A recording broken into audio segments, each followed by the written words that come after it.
Locate the red circles on your GAMI sculpture. Ensure that the surface of the red circles are free of dust and finger oils. Locate a magnet and remove the red liner from its adhesive. Place the magnet in the center of the red circle and squeeze to activate the adhesive. Repeat for the remaining circles. Locate one of the command strips with attached metal disc.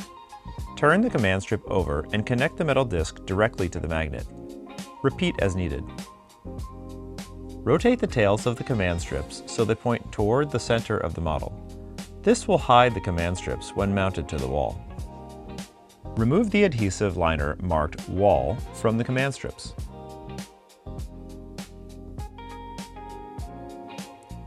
Gently place the sculpture against the wall in the desired location.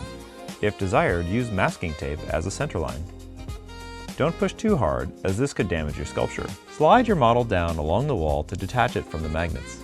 The command strips with metal discs will remain on the wall. With the sculpture safely stored, press firmly on the metal discs for 30 seconds each. Remove the masking tape if used earlier.